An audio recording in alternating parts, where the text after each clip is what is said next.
It's early in the morning, and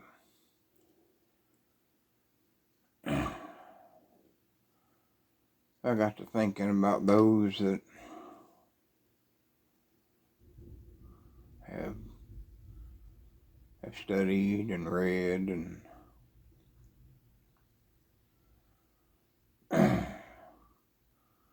over the years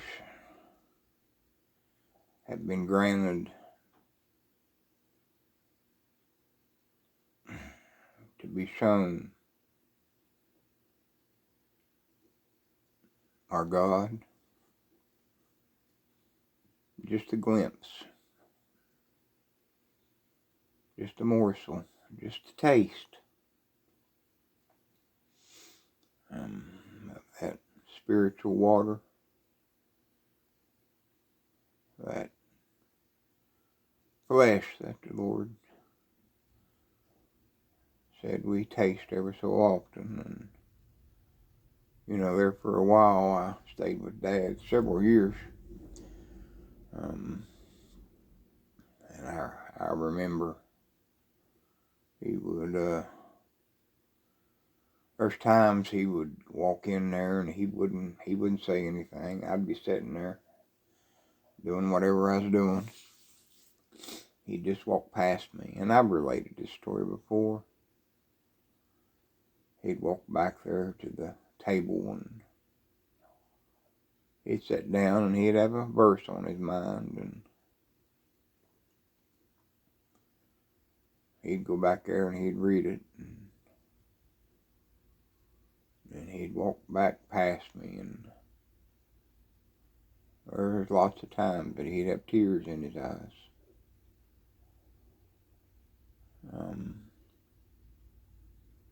I know there's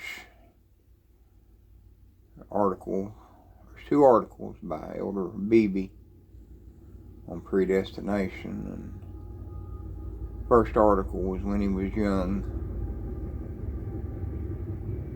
and in the second article he was just months away from passing, and the difference in those articles.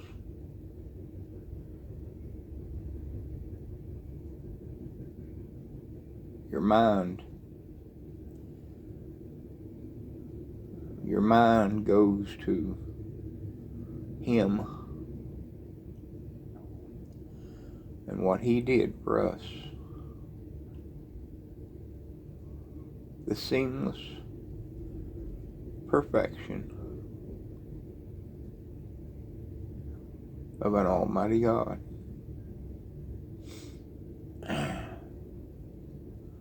When you're shown yourself,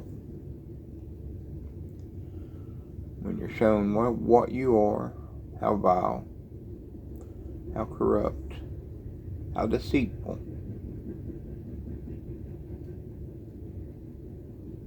just so wicked.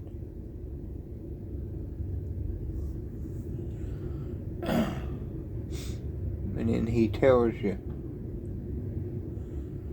about himself, and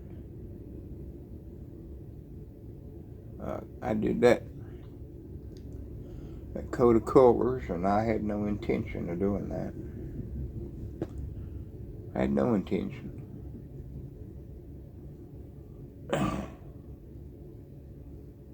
And how that robe,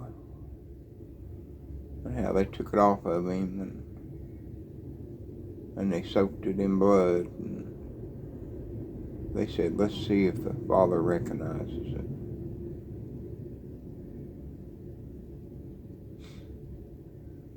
And the same thing happened to Jacob.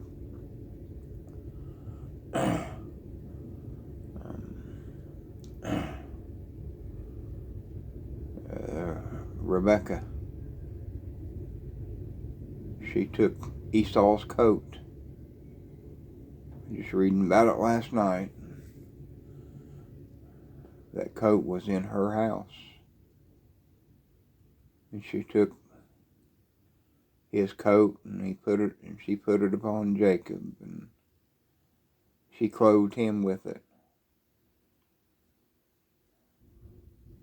sent him in to the Father, and Isaac was blind.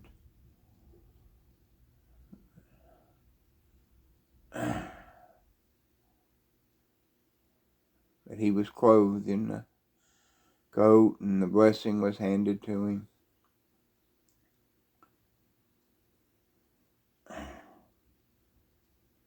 How our Father, he recognized that the sacrifice was accepted. I guess what I'm trying to say,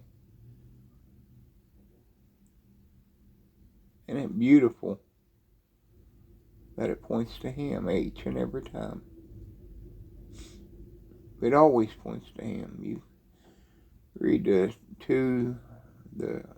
first few chapters of Jeremiah, and it tells you the children and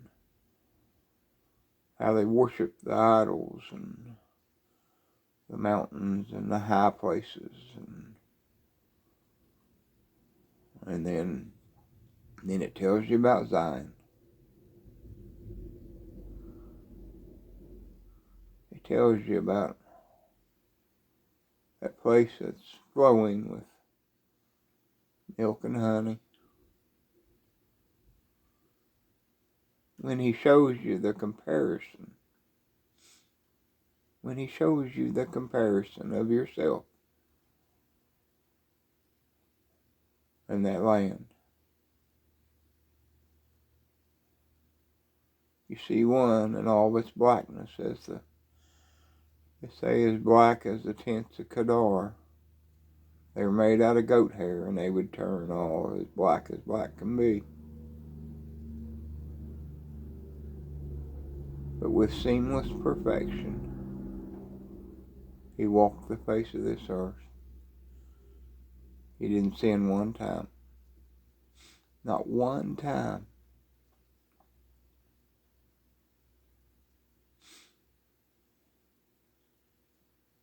Not one time did he sin. Not once.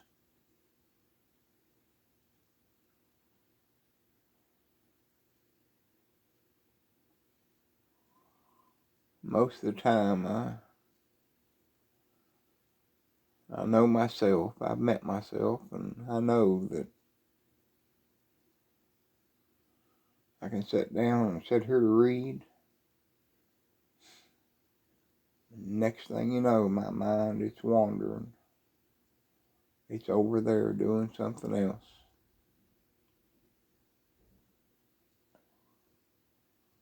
It's thinking about something else. And then many times it's vile what I'm thinking.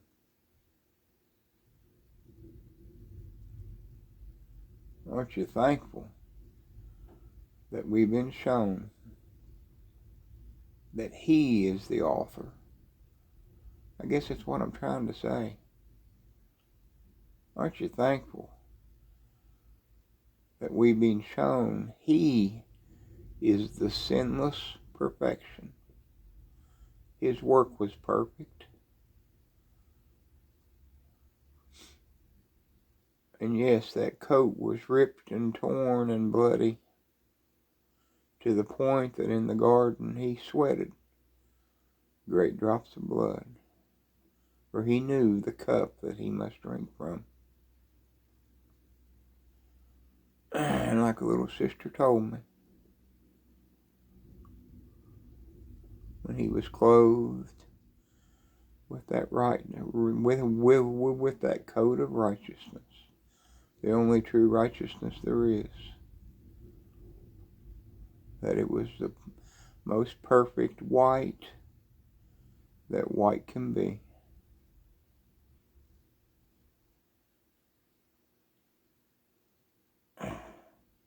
Aren't you thankful that it's not up to us?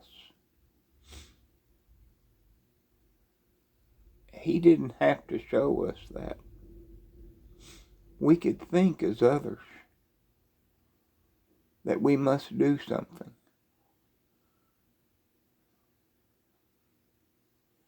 He doesn't have to show us that he finished the work. That when he cried with a loud voice upon the cross, and the Father had to turn his back, he had to forsake him. So when we feel like we are forsaken, he knows truly how that is felt. So out of that bond and that love, he can truly say, I'll never leave you and I'll never forsake you. For he is a shepherd to each and every one of his little sheep. And he knows each and every one of them by name. And that's what we have been shown. And if there is a work that comes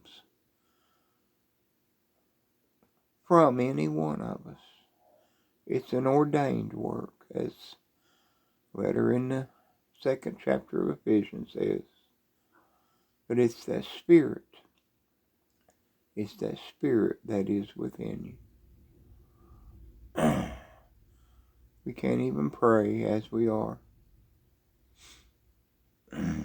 We can't even pray. But be thankful that we've been shown that. And we sing his praises. And we sing of his mercy. We sing of his kindness, his tenderness. When he reaches down and he puts his hand, it's not for a long time. You go through the book of Job, and I know Job felt like that he was in that trial had to seem like it was endless. But it was just a minute. It was just a second in time. But look at the end. He sang the praises of his God and the blessings that flowed to him. Just for a second, he drank of that, the most pure water, and the only water that flows, and it comes from him. The pure water that flows from the tree of life. You know, those roots, they stretch from bank to bank. Because it all comes from him. And every so often he gives us a drink. He gives us a taste. I'm just saying, be thankful. Just be thankful that he's shown you that he did the work.